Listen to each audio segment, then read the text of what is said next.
नमस्कार, SBT news में आपका स्वागत है। पेश है राजस्थान जोधपुर बीकानेर जिले की बड़ी खबरें। राजस्थान में कांग्रेस डिजिटल मेंबरशिप अभियान पार्टी का रिपोर्ट कार्ड जारी कर दिया गया है। रिपोर्ट कार्ड में पार्टी को मजबूत बनाने में दिग्गज नेताओं की जमीनी हकीकत सामने आ गई है। अभियान में डिजिटल मेंबर बनाने के मामले में कई बड़े नेता नाकाम साबित हुए हैं, जिसमें कैबिनेट मंत्री प्रताप सिंह खाचरियावास, महेश जोशी और राज्य मंत्री राजेंद्र सिंह यादव के साथ सचिन पायलट का नाम भी शामिल है।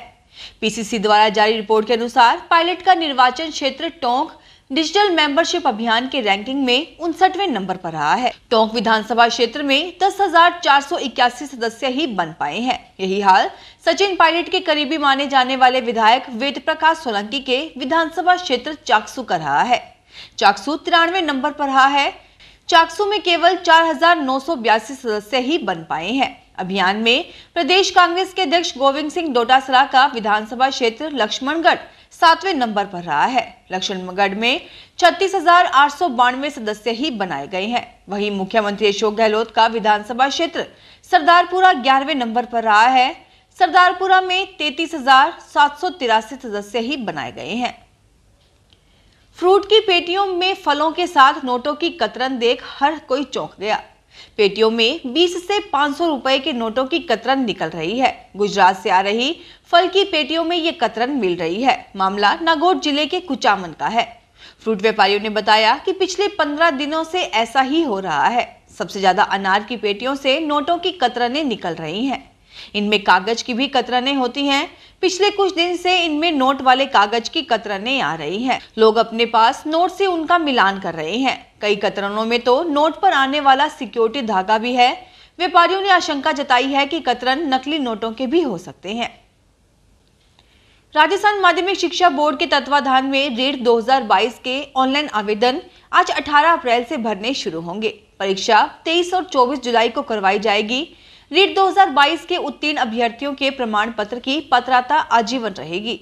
रीट समन्वयक और बोर्ड सचिव मेघना चौधरी ने बताया कि रीट 2022 के आवेदन 18 अप्रैल से 18 मई तक किए जा सकेंगे। रीट 2021 परीक्षा के लिए आवेदन करने वाले अभ्यर्थियों को रीट 2022 में परीक्षा के लिए आवेदन शुल्क जमा नहीं कराना होगा। राजस्थान में इसी माह की 29 तारीख से शुरू होने वाली 9वीं और 11वीं की कक्षा की वार्षिक परीक्षा के समय में संस्था प्रधान अपनी मर्जी से बदलाव नहीं कर सकेंगे। विभाग ने सभी स्कूलों को इस संबंध में निर्देश जारी किए हैं। विभाग की ओर से दिए गए निर्देशों में कहा गया है कि यदि परीक्षा के कार्यक्रम में किसी तरह का बदलाव होता है तो इसकी सूचना संस्था प्रधानों को डीईओ कार्यालय की ओर से दी जाएगी। इसके साथ ही यह भी निर्देश दिए गए हैं कि जिन विषयों का उल्लेख टाइम टेबल में नहीं है उनकी परीक्षा संस्था प्रधानों को अपने स्तर पर 28 अप्रैल को करवानी होगी। सरकारी नौकरी की तैयारी कर रहे युवाओं को 6 महीने में केंद्र और राजस्थान सरकार के 16 विभागों में लगभग 60,000 से ज्यादा पदों पर भर्ती परीक्षा देने का मौका मिलेगा। इस परीक्षा में 10वीं पास से लेकर ग्रेजुएट अभ्यर्थी आवेदन कर सकेंगे। जोधपुर जिला प्रशासन व उद्योग विभाग के निर्यातकों के साथ बैठक में राज्य सरकार की मेजबानी में पहला अंतर्राष्ट्रीय हैंडीक्राफ्ट फेयर अगले साल मार्च में करवाने पर सहमति बनी है। राज्य सरकार हालांकि इसी साल नवंबर में फेयर करवाना चाहती थी, लेकिन निर्यातकों ने एशिया के विभिन्न देशों में होने वाले फेयर्स के दौरान आयोजन का सुझाव दिया था। इस पर मार्च में आयोजन की सहमति बन गई। निर्यातकों का कहना था कि मार्च में बड़ी संख्या में विदेशी खरीदारों के आने से फेयर का ज्यादा फायदा हो सकेगा। जोधपुर सांसद और केंद्रीय जल शक्ति मंत्री गजेंद्र सिंह शेखावत ने रविवार को जैसलमेर में भाजपा के निर्माणाधीन कार्यालय स्तर का अवलोकन सहित अनेक कार्यक्रमों में भाग लिया। रामदेवरा में बाबा रामदेव की समाधि के दर्शन किए। बाद में शाम को जोधपुर पहुंचकर अनेक शोक सभाओं में शामिल हुए। जोधपुर एयरपोर्ट पहुंचने पर भाजपा कार्यकर्ताओं ने मंत्री शेखावत से मुलाकात कर स्वागत किया। कार्यकर्ताओं से मिलने के बाद मंत्री शेखावत दिल्ली रवाना हो गए। भारतीय जनता पार्टी के वरिष्ठ नेता और केंद्रीय मंत्री भूपेंद्र यादव रविवार को बीकानेर आए। यादव यहां नाल एयरपोर्ट पर कुछ देर के लिए रुके, फिर जैसलमेर के लिए सड़क मार्ग से रवाना हो गए। इस बीच उन्होंने भाजपा नेताओं के साथ करीब आधा घंटे तक बातचीत की। यादव का स्वागत करने के लिए भाजपा कार्यकर्ताओं ने खास इंतजाम किए थे। जैसलमेर में एक कार्यक्रम में हिस्सा लेने के लिए यादव नाल एयरपोर्ट पहुंचे थे। राजस्थान पुलिस दिवस के उपलक्ष्य में रविवार शाम को जोधपुर के घंटाघर में कमिश्नरेट की तरफ से बैंड शो का आयोजन किया गया। इसमें आरपीटीसी, पुलिस, आरएसी और पीटीएस ने संयुक्त रूप से बैंड वादन किया। इस दौरान पुलिस और प्रशासनिक अधिकारियों ने आसमान में गुब्बारे उड़ाकर शांति का संदेश दिया। बीकानेर में भीषण गर्मी को देखते हुए जिला सैनिक कल्याण कार्यालय में सैनिक विश्राम गृह में रामलाल सूरज देवी रांका चैरिटेबल ट्रस्ट द्वारा शीतल जल मशीन स्थापित की गई।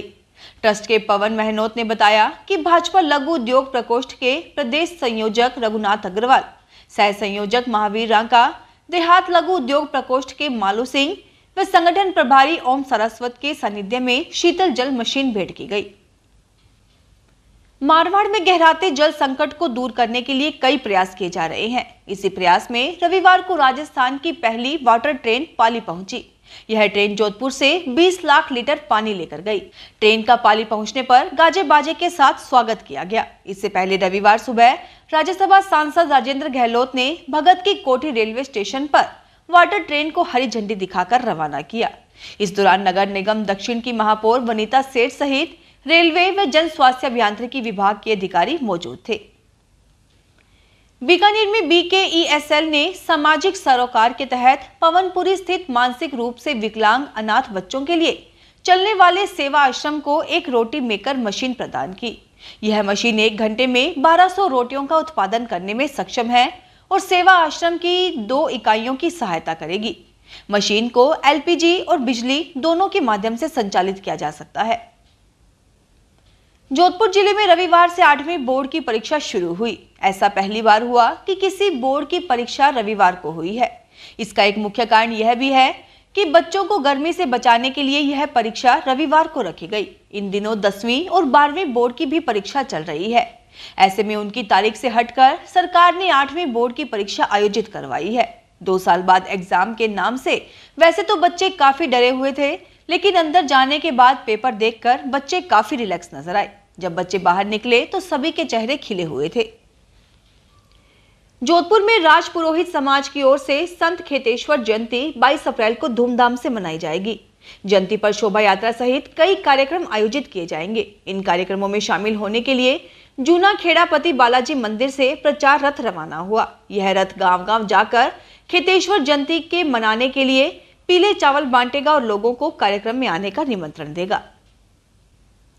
अब तक आबादी क्षेत्र में पैंथर और कई अन्य वन्य जीवों के देखे जाने के मामले तो राजधानी जयपुर में लगातार सामने आते हैं, लेकिन पहली बार एक भालू भी आबादी क्षेत्र में देखा गया है। नाहरगढ़ रेस्क्यू सेंटर से एक भालू के पिंजरा से निकलकर तकरीबन 10 किलोमीटर दूर आबादी क्षेत्र में भागने का मामला सामने आया है। भालू भागने का पता चलते ही वन विभाग के अधिकारियों के हाथ पांव फूल गए।